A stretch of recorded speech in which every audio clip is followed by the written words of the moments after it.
Very good morning to all of you. In the last class, we have completed a topic, that is the classification of the retailers. Retailers can be classified on the following basis, that is size. So, size is totally depend upon the from which size they belong, whether the retailers are from the small stores or from the big departmental stores. Next one is product mix, which means that the different retailers are go through the general stores or the different wide varieties or the range of the different products, or they are go through the same line of product. Okay, they can sell the only one kind of products. Okay, so it is also the related with the product mix. Next one is pricing. Pricing means that is retailers add their profit margin and fix the price of the product. Retailers क्या करते हैं, अपने profit margin को add करके ही price, जो भी product का price है उसको फिक्स करते हैं. ओके, तो जो भी शॉप्स क्या हैं वो आपके मिड सिटी में है, मेन सिटी में है, वहाँ पे वो जो भी डिफरेंट सेलर्स होते हैं, the price of the commodity is very high because they can also cover the cost of the showrooms from the price of the product. कि उनको क्या करना होता है, जो कॉस्ट होता है शोरूम्स के मेंटेनेंस का, उसका भी उनको क्या करना होता है, उसी प्राइस के ही थ्रू क्या करना है, मैनेज करना होता है, कवर करना होता है. इसलिए वहाँ के जो प्रोडक्ट्स होते हैं, जो एक मतलब डिपार्टमेंटल स्टोर या बहुत लॉन्ग स्टोर्स होते हैं, बिग स्टोर्स होते हैं, उनका क्या होता है, प्राइस क्या होता है, बहुत ज़्यादा होता है. और जो कुछ ऐसे स्टोर्स होते हैं जो बेसिकली रेसिडेंशियल्स एरिया में होते हैं, उनकी जो प्राइस होती है वो दे आर वेरी रीजनेबल और the nominal price of the commodity. Next what we have studied the service level.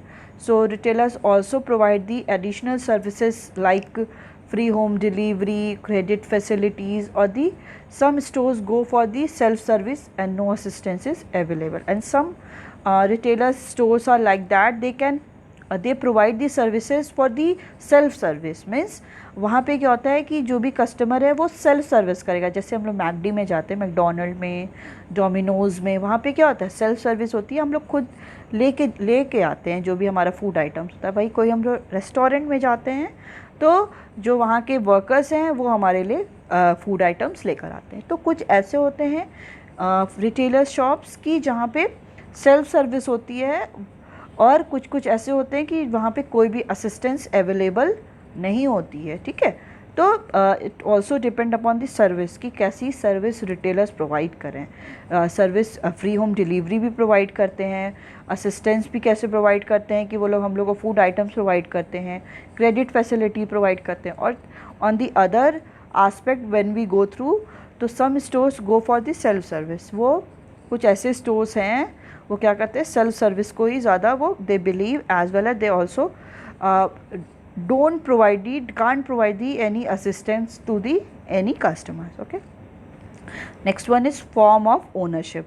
So on the basis of the basis of the organization, that is they are from the sole proprietorship or from the cooperative, as well as they are joint stock company और दी cooperative. सो retailers also depend upon कि कोई retailers ऐसे होते हैं जो sole proprietor means single owner होते हैं, कोई होते हैं कि पार्टनरशिप में काम करते हैं, मतलब 2 और 3 पार्टनर्स होते हैं. एज वेल एज कुछ ऐसे होते हैं जो कोऑपरेटिव, डिफरेंट कोऑपरेटिव से या जॉइंट स्टॉक कंपनी के थ्रू वो लोग ट्रांजैक्ट करते हैं. तो ये जो फॉर्म ऑफ ओनरशिप पे भी रिटेलर्स क्या होते हैं, डिवाइड होते हैं. ओके, सो ना next one is types of retail trade. As we already discussed all these things, but one time we are recapitulate all the things. So types of retail trade are of 2 types. Okay, they are of 2 types. Sorry, they are 2 types. That is itinerants or the fixed shop retailer. As we already discussed, in the itinerants, hawkers and peddlers, periodic market traders, street traders, and cheap jacks comes under the itinerants. And the next one is in the fixed shop retailers. In this, the small scale shops and the large scale shops are further divided. In this case, in the small case, general store, single line store, specialty store, street shops, second hand goods shops, and second hand shops are comes under the small scale shops, and in the large scale shops, departmental store, multiple shops, mail order retailing, and the automatic vending machine comes under the large scale shops. Okay, so due to COVID, your syllabus is reduced up to the 30%. So we are not going to study the topic itinerants in this. All these comes under or the smalls. Okay, so it is deleted from your syllabus.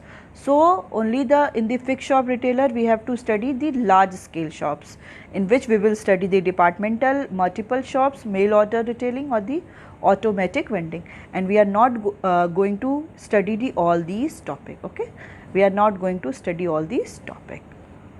Okay, so large scale retailers are those retailers, they are deal in the large stock of goods, वो लोग large stock of goods के साथ deal करते हैं, and the purchase goods in the bulk, और वो लोग goods को क्या करते हैं, बल्क में, मतलब लार्ज अमाउंट में ही परचेज करते हैं. और इसके फीचर्स क्या हैं, ये they require a huge investment, उन्हें क्या है, बहुत ज़्यादा कैपिटल और इन्वेस्टमेंट की ज़रूरत होती है, बिकॉज उनका जो बिज़नेस होता है वो बहुत लार्ज स्टॉक पे होता है, मतलब बहुत बिग बिज़नेस होता है, लार्ज बिज़नेस होता है, लार्ज साइज़ में, तो उन्हें इन्वेस्टमेंट की भी क्या करना होता है, फंड की बहुत ज़्यादा नीड होती है. Next one is they have large size showroom to sell goods, उनको लार्ज साइज शोरूम चाहिए. फॉर एग्जांपल बिग बाज़ार, उन्हें लार्ज साइज शोरूम्स चाहिए टू सेल गुड्स, अपने जो भी गुड्स को सेल करने के लिए. They are generally located at the central place और in shopping centre. Okay, we कहाँ पे लोकेट करते हैं, एट सेंट्रल प्लेस, किसी भी सिटी के जो मेन सेंटर पार्ट होता है किसी भी सिटी का, वहाँ पे लोकेट करते हैं, और इन शॉपिंग सेंटर्स में. Next is a large number of customer visit these showrooms, बहुत लार्ज नंबर में जो कस्टमर्स हैं वो विजिट करते हैं इन सारे शोरूम्स में. So the most common form of और types of large scale retailer are departmental stores, multiple shops और द चेन स्टोर्स, और the mail order retailing. Okay, so we will discuss all these three one by one. So today we will study the departmental stores. Okay, so let's start. A departmental store is a large retail showroom having a number of departments under one roof, each department specializing in one line of product. Each of the department is like a separate shop with centralized purchasing, selling and accounting. Administrative activities of the departmental stores are managed by the general manager. The general manager appoints the departmental managers for each department. Okay, so a departmental store is a large retail showrooms. जो departmental stores होते हैं वो क्या होते हैं, large scale पे large retail showrooms होते हैं. आपने देखे होंगे, आप वाराणसी में ही देख लो कितने सारे शोरूम्स होते हैं ना, जहाँ पे सारे हम लोग जाके शॉपिंग करते हैं, वो उनको हम लोग डिपार्टमेंटल स्टोर्स कहते हैं. ओके, तो लार्ज रिटेल शोरूम्स होते हैं having a number of department. उसमें क्या होते हैं, नंबर ऑफ डिपार्टमेंट होते हैं. मीन फूड आइटम्स के अलग होंगे, क्लोथिंग के अलग होंगे, फिर आपके जो ग्रॉसरी के अलग होंगे, या स्टेशनरी का अलग होगा. तो ये सारे क्या है, अलग अलग डिपार्टमेंट एक ही बिल्डिंग में ही होता है, एक ही शोरूम में ही अलग अलग डिपार्टमेंट्स होते हैं. Having a number of departments under one roof, एक ही रूफ के नीचे. फिर आपका मेकअप्स के रिलेटेड सारे आइटम्स अलग होंगे.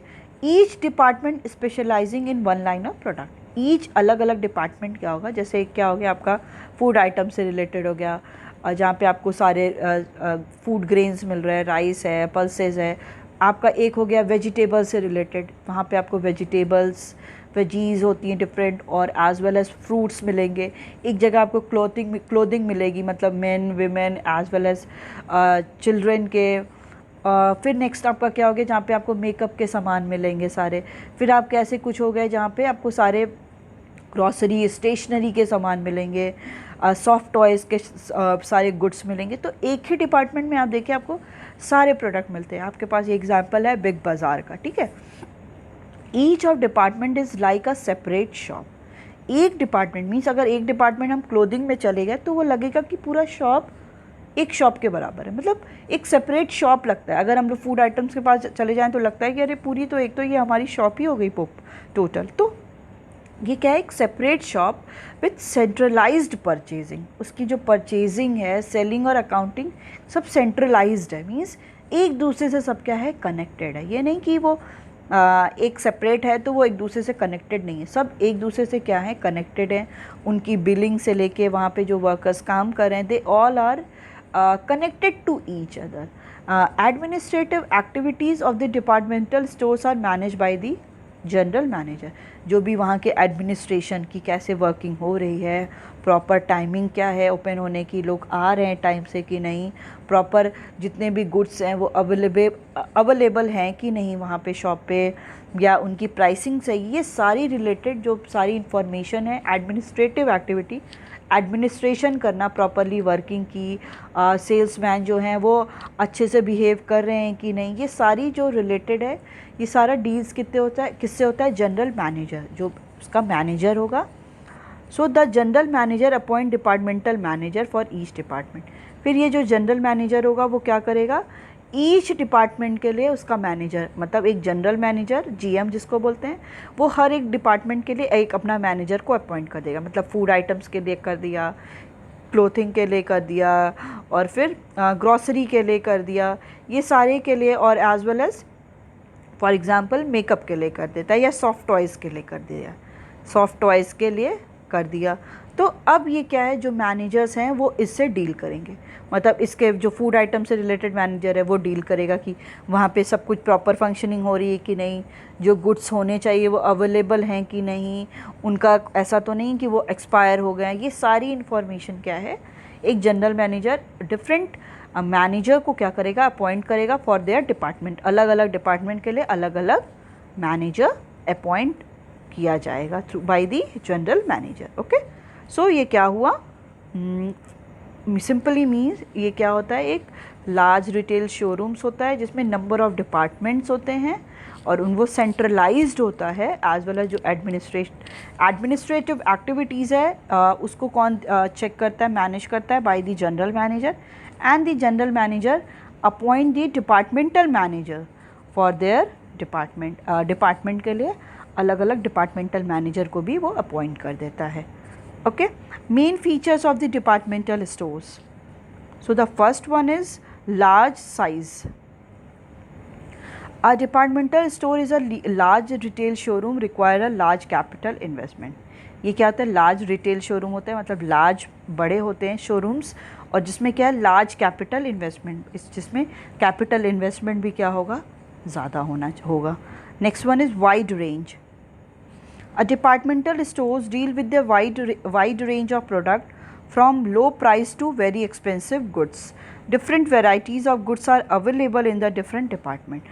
Departmental stores क्या होते हैं, डील किसके साथ करते हैं, wide range of product, different product के रेंज अलग अलग।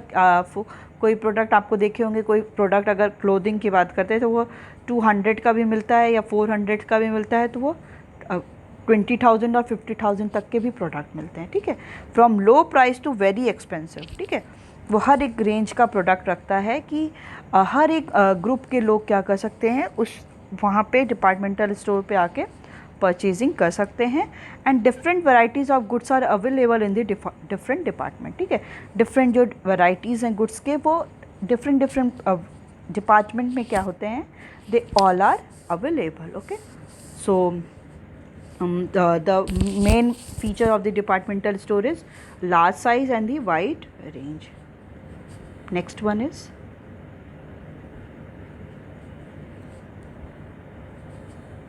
okay, next one is departmentally organized. The store is departmentally organized. Goods offered for the sale are classified and each department specialized in one line of product. Okay, so departmentally organized means कि the store is departmentally organized means जो भी store होता है large scale retail showrooms होते हैं या stores होते हैं, वो क्या होते हैं, वो डिपार्टमेंटली ऑर्गेनाइज होते हैं। मीन्स अलग अलग डिपार्टमेंट उसके बना दिए जाते हैं, उन्हीं के थ्रू उनको ऑर्गेनाइज किया जाता है। Goods offer for sale are classified and each department is specialized in one line of product.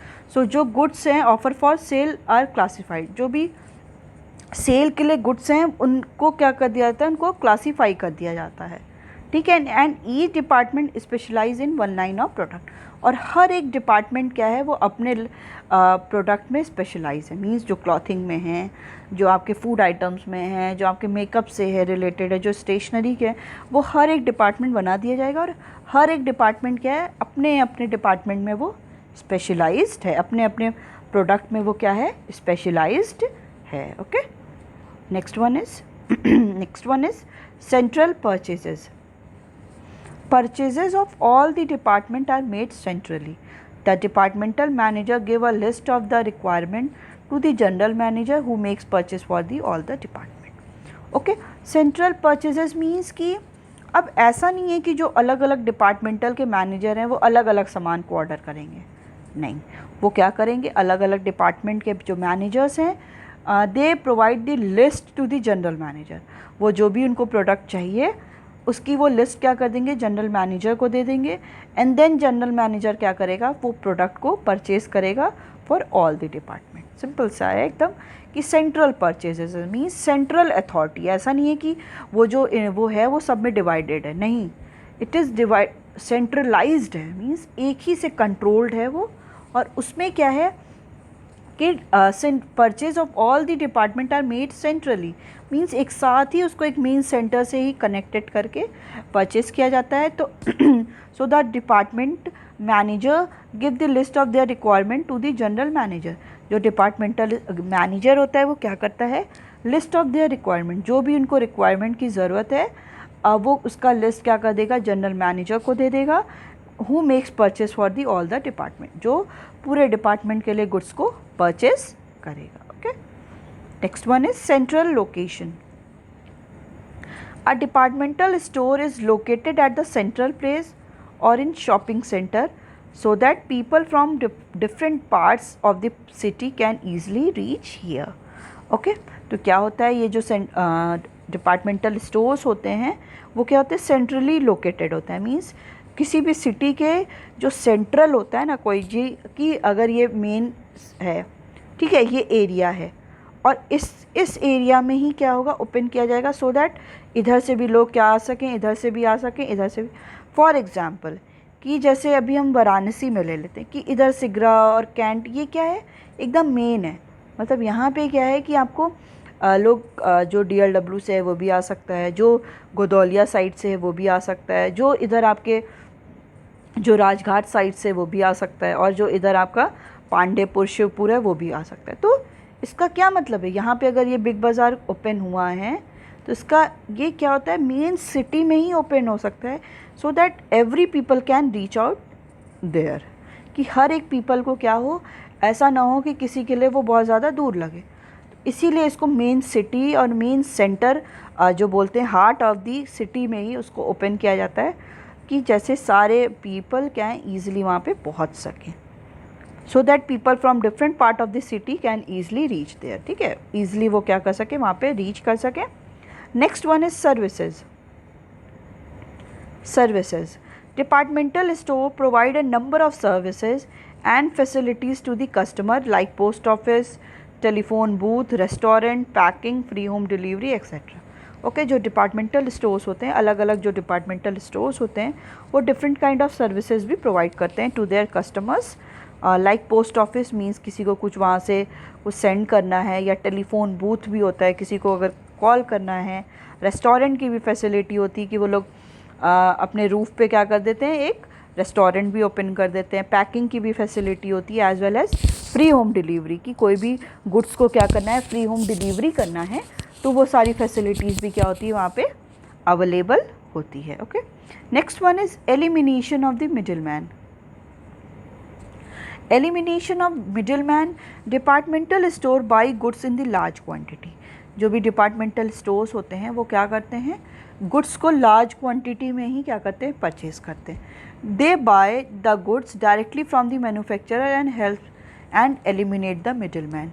ठीक है, अब क्या हुआ, अब मैन्युफैक्चरर और रिटेलर के बीच में मिडिल मैन कौन होगा, आप बताओ। मैन्युफैक्चरर और रिटेलर के बीच में होगा होलसेलर।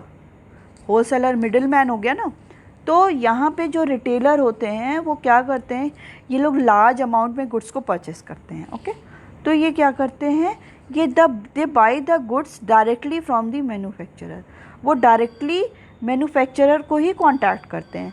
वो लोग किसी भी मिडिल मैन को एंटर और नहीं करने देते हैं, क्योंकि उनको क्या करना है, रिटेलर को लार्ज अमाउंट में गुड्स को परचेस करना है। So they directly contact to the manufacturer and eliminate the middle man. Middle man को क्या कर देते हैं, एलिमिनेट कर देते हैं। क्यों कर देते हैं, क्योंकि जैसे अगर ये लोग क्या करेंगे, रिटेलर मैन्युफैक्चरर से गुड्स परचेस करेगा तो उस कमोडिटी की प्राइस ज़्यादा भी तो हो जाएगी, क्योंकि सब लोग अपना कुछ ना कुछ प्रॉफिट का परसेंट लेंगे, तो प्राइस क्या हो जाएगी, वो ज़्यादा हो जाएगी। इसलिए क्या करते हैं, रिटेलर को भी लार्ज ऐसे डिपार्टमेंटल स्टोर्स में बहुत ज़्यादा कमोडिटी को परचेस करना होता है। तो इस केस में क्या करते हैं वो लोग कि डायरेक्टली क्या करते हैं, departmental stores directly they can contact to the manufacturer को कॉन्टैक्ट करेंगे और उन्हीं से गुड परचेस करेंगे और एलिमिनेट कर देंगे मिडिल मैन। जो भी मिडिल मैन है, जो भी होलसेलर है, उसको they can eliminate and they purchase that goods directly from the manufacturer. Okay, next one is advertising. Other departmental stores advertise on the large scale to attract customer from far and wide.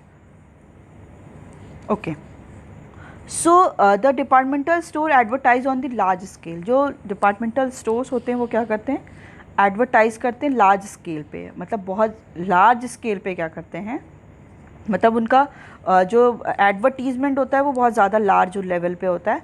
तो advertisement किस में आ जाएगा, आपका selling cost होता है, sorry, advertisement come in selling cost.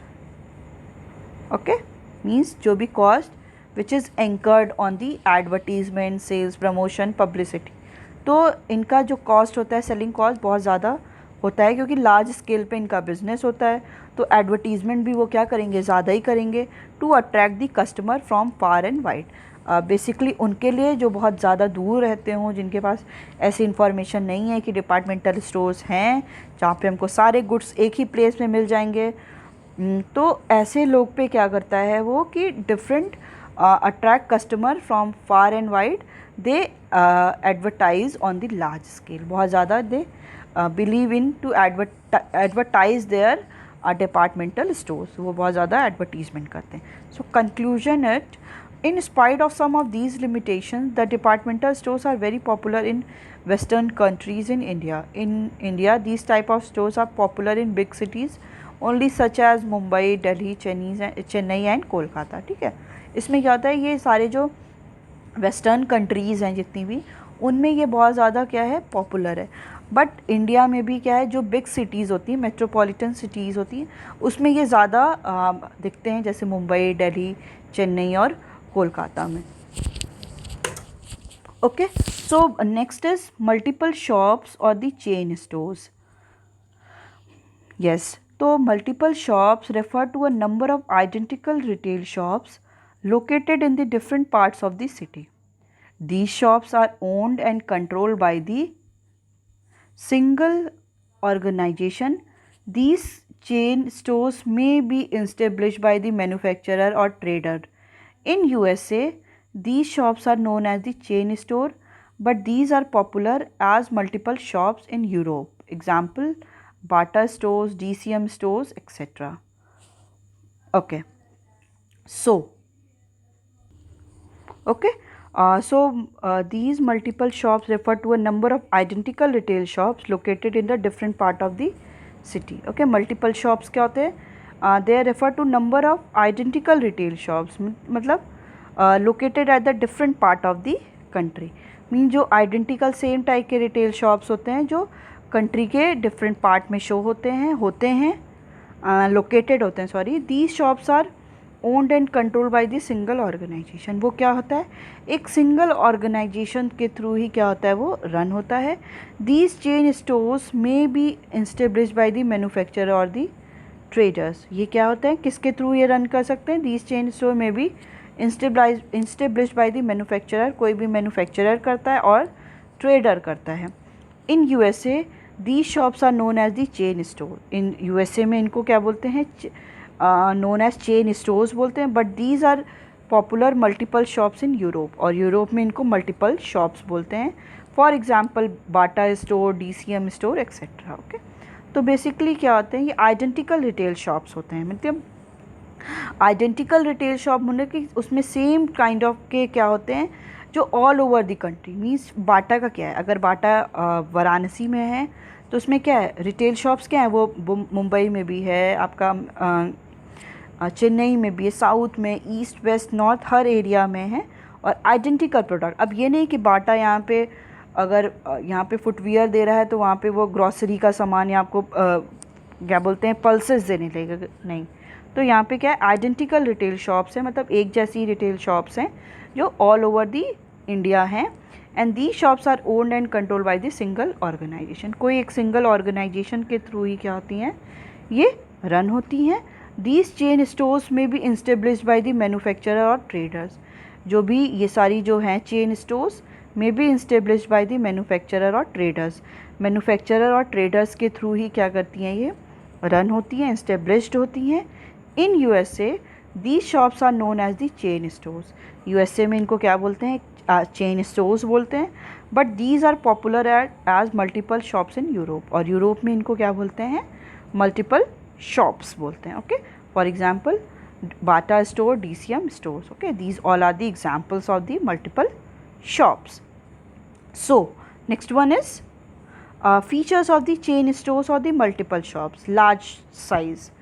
It is in large size. Chain stores operate on a large scale. A huge investment is required to set up identical shops in different part of the city. Okay, chain stores क्या होती है, large scale पे ये भी काम करती हैं. Huge investment is required. बहुत जो इन्वेस्टमेंट करना है वो बहुत हाई होता है, रिक्वायरमेंट ह्यूज इन्वेस्टमेंट होता है. टू सेटअप करने के लिए आइडेंटिकल शॉप्स, मतलब एक जैसी शॉप्स को सेटअप करने के लिए इन्वेस्टमेंट क्या होता है, बहुत ज़्यादा होता है. In different part of the city के डिफरेंट पार्ट में सेटअप करने के लिए क्या होता है, जो इन्वेस्टमेंट होता है वो बहुत ज़्यादा ह्यूज होता है. बिकॉज अब बाटा अगर सिगरा पे है या बाटा भी लंका पे है तो क्या है, प्रोडक्ट क्या है, आइडेंटिकल है ना. वहाँ पे दोनों जगह आपको फुटवियर और इसमें आपको पर्सेस मिलते हैं या जितने भी लेदर के प्रोडक्ट्स हैं वही सब मिलते हैं. ऐसा नहीं कि सिगरा पे कुछ और मिल रहा है और लंका पे कुछ और मिल रहा है. तो they all are the identical, they deal with the identical products. Next one is specialised in one line.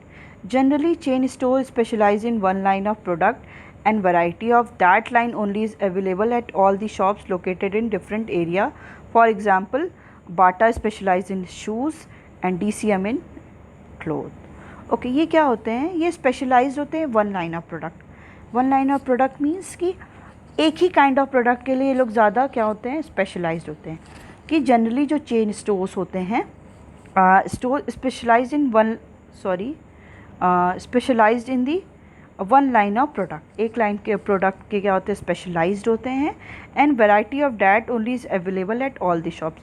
और उन्हीं की वैरायटी क्या है, उसकी शॉप पे, हर एक शॉप पे अवेलेबल है. मींस बाटा की अगर सिगरा पे है, आपकी लंका पे है या किसी और एरिया में है तो क्या है, वो उसी की वैरायटी हर एक शॉप पे प्रोवाइड करेंगे जो डिफरेंट एरियाज़ में होगी. जैसे बाटा किस में स्पेशलाइज है, it is specialised in shoes. की हम लोग किस में बाटा के लिए जानते हैं, फुटवेयर के लिए जानते हैं. और जो DCM शॉप्स होती हैं they are specialised in the clothing के लिए क्या है, स्पेशलाइज्ड है.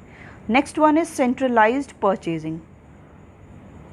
Centralized purchasing means the goods for all the chain stores are purchased by the head office. The goods are for all the chain store are purchased by the head office to maintain the uniformity and product sold at the different retail showrooms. Okay, so जो भी goods हैं जो for the chain stores के लिए जो purchase किए जा रहे हैं वो head office से ही purchase. Are stores are purchase by the head office. जो हेड ऑफिस है, जैसे बाटा का अगर जो हेड ऑफिस है वो मुंबई में है या दिल्ली में है तो वही क्या करता है डिफरेंट जितने भी प्रोडक्ट हैं उनको परचेज करेगा to maintain the uniformity in product. इससे क्या होगा कि एक यूनिफॉर्मिटी रहेगी, मीन्स सेम रहेगा. अब अगर हम लोग ले लेते हैं कि वाराणसी में है जो और कहीं मुंबई में जो है. अब मुंबई में क्या है कि मुंबई में जो है वो अपने अकॉर्डिंग क्या कर रहा है, गुड्स को मतलब परचेज़ करा है, मतलब फुटवियर अगर परचेज़ करा है तो अपने डिज़ाइन का करा है, वीएनएस में क्या करा है वो अपने अकॉर्डिंग करा है, तो यहाँ पे यूनिफॉर्मिटी क्या रहेगी, यूनिफॉर्मिटी तो रहेगी ही नहीं। इसीलिए क्या होता है इस कंडीशन पे जो भी गुड्स परचेज़ होते हैं they all are purchase by the head office. Head office में जो है वहीं पे परचेज़ होते हैं और फिर वहाँ से परचेज़ होके जितने भी इसके डिफरेंट एरियाज़ में शॉप्स हैं वहाँ पे इसको क्या किया जाता है, ट्रेड करके प्रोवाइड कर दिया जाता है। ओके, तो यही क्या होता है centralise purchasing in the multiple shops और दी चेन स्टोर की सेंट्रलाइज एक सेंटर होता है, वहीं से इसकी परचेजिंग की जाती है और उसी प्रोडक्ट को क्या करते हैं वो हर जगह उसको डिफरेंट ट्रेड करके डिलीवर करके प्रोवाइड कर देते हैं। Okay, so it's all about your today's class. We will continue further in the next class. Okay, thank you.